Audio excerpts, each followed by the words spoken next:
సర్కార్ అన్ని రంగాల్లోనూ విఫలం. ఎవరంటున్నారు ఈ మాట? కల్వకుంట్ల చంద్రశేఖరరావు గారు అంటున్నారు. కాంగ్రెస్ సర్కార్ అన్ని రంగాల్లో విఫలమైంది. మరి ఏం చేయాలా? కొట్లాడాలా? ఏం చేయాలా? అసెంబ్లీకి రావాలా? ఏం చేయాలా? అసెంబ్లీకి వచ్చి కూర్చొని ప్రభుత్వాన్ని కడిగి పారేయాలి, ముఖ్యమంత్రిని కడిగి పారేయాలి. ఏం చేస్తున్నాం? ఇంట్లో వండి తిని తాగి ఎంజాయ్ చేస్తున్నాం. పూటకోసారి ఎప్పుడో ఒకసారి అమాసకో పున్నానికో బయటకు వచ్చి ఇది ఇట్లయింది అది ఇట్లయిందని మాట్లాడుతున్నాం. పోనీ నువ్వేమైనా కామన్ ఓడిపోయి లేకపోతే ఇంట్లో కూర్చున్నా సంతోషం అట్లా అనుకుందాం. అట్లా కూడా కాదు కదా. ప్రధాన ప్రతిపక్ష నాయకుడివి నువ్వు. మరి ప్రధాన ప్రతిపక్ష నాయకుడు అసెంబ్లీ జరిగితే ఏడు ఉండాలా? అసెంబ్లీలో కూర్చోవాలనా లేకపోతే ఇంట్లో కూర్చోవాలనా? మనం ఇవ్వని హామీలు కూడా అమలు చేశాం. ఆయనట కేసీఆర్ గారు ఇవ్వని హామీలు కూడా అమలు చేసిండట. రైతు రుణమాఫీ 1,00,000 రూపాయల వరకు మాఫీ చేస్తా అన్నావు. 2014లో చెప్పినావు, 18లో చెప్పినావు. 10 ఏళ్ళుగా నువ్వు మాఫీ చేయకపోవడం వల్ల 1,00,000 తీసుకున్నది 2 లక్షలు దాటింది. 2 లక్షల వాళ్ళకి ఇవాళ రేవంత్ రెడ్డి కూడా రుణమాఫీ చేయలే. వాళ్ళ బాధ ఏంది పాపం? చేస్తామన్న వాళ్ళు ఎవరు? గవర్నమెంటే కదా. ప్రభుత్వం ఏదైనా కావచ్చు. అప్పుడు బీఆర్ఎస్ ఉండొచ్చు, ఇప్పుడు కాంగ్రెస్ ఉండొచ్చు. నువ్వు ఆ రుణమాఫీ చేయకపోవడం వల్ల 99,999 దగ్గర ఆపేసిండు. కథం. ఇంకో 3-4 వేల కోట్లు అవుతుంది, పైసలు లేవని ఆపేసిండు అప్పటికి. మరి ఆ హామీ ఎక్కడ బాయ్? దళిత బంధు ఎక్కడ బాయ్? బీసీ బంధు అంటే ఎక్కడ బాయ్? బీసీల కార్పొరేషన్ లోన్లు ఎక్కడ బాయ్? ఈ స్కీమ్స్ అన్నీ ఇంప్లిమెంట్ అయినాయా? చెయ్యని కూడా చేసిండట.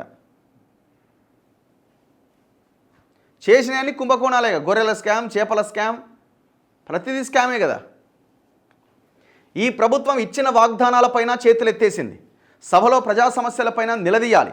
బీసీ ఎస్సీ రిజర్వేషన్ల బిల్లులకు మద్దతు. బీఆర్ఎస్ శాసనసభాపక్ష సమావేశంలో కేసీఆర్ దిశానిర్దేశం. ఈ ప్రభుత్వం ఇచ్చిన వాగ్దానాల మీద చేతులెత్తేసింది. 100% వాస్తవమే. ఇచ్చిన వాగ్దానాల మీద చేతులెత్తేసింది, కొన్ని చేస్తున్నది. మరి ఆ చేతులెత్తేసిన వాటి మీద ఏం చేయాలా? నిలదీయాలి. ఎవరు నిలదీయాలా? నువ్వు వచ్చింది నిలదీయాలి. ఏడుంటున్నావు నువ్వు? దీనికి ఆన్సర్ ఉండదు. బీసీ ఎస్సీ రిజర్వేషన్ల బిల్లులకు మద్దతు ఇస్తారట. మరి నువ్వు కూడా ఆన్సర్ చెప్పాలి అసెంబ్లీకి వచ్చి. నువ్వు ఎందుకు ఈ ఎస్సీ రిజర్వేషన్ వర్గీకరణ అంశం మీద, బీసీల అంశం మీద నువ్వెందుకు చొరవ తీసుకొని ఆనాడు నువ్వు ఉన్నప్పుడు అసెంబ్లీలో ఎందుకు ప్రవేశపెట్టలే? దానికి ఏమైనా నీ దగ్గర ఆన్సర్ ఉంటుందా? గత 14 నెలల పాలనలో రాష్ట్రంలో కాంగ్రెస్ ప్రభుత్వం అన్ని రంగాల్లోనూ విఫలమైంది అని బీఆర్ఎస్ అధినేత మాజీ ముఖ్యమంత్రి కేసీఆర్ ధ్వజమెత్తారు. ఎన్నికల సందర్భంగా ప్రజలకు ఇవ్వని హామీలను కూడా బీఆర్ఎస్ ప్రభుత్వ హయాంలో అమలు చేశాం. కాంగ్రెస్ సర్కార్ ఇచ్చిన 6 గ్యారంటీలు 420 హామీలని అమలు చేయలేక చేతులెత్తేసింది. బుధవారం నుంచి అసెంబ్లీ మండలి సమావేశాలు ప్రారంభం కాబోతున్న నేపథ్యంలో మంగళవారం హైదరాబాద్ తెలంగాణ భవన్లో కేసీఆర్ అధ్యక్షతన బీఆర్ఎస్ శాసనసభాపక్ష సమావేశం జరిగింది. సుమారు 3 గంటల పాటు జరిగిన ఈ సమావేశంలో పలు అంశాలపైన చర్చించారు.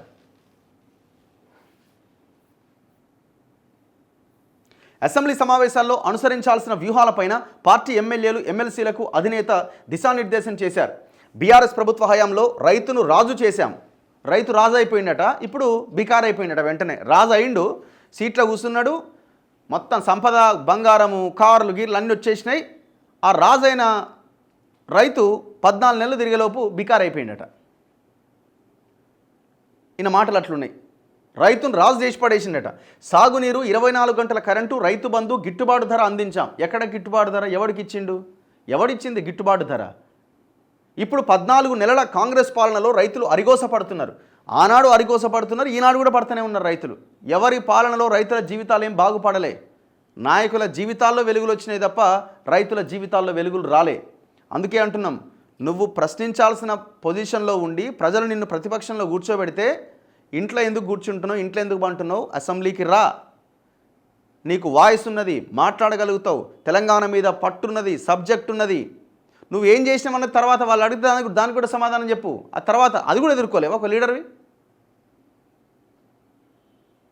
మీ కొడుకు అంటుండే ఏమని, మా నాయన వచ్చి రావద్దనే కోరుకుంటున్నాను నేను అంటున్నాను. మరి దేనికి? మరి తీసేయండి పార్టీని, రాజీనామా చేసేయండి పదవికి.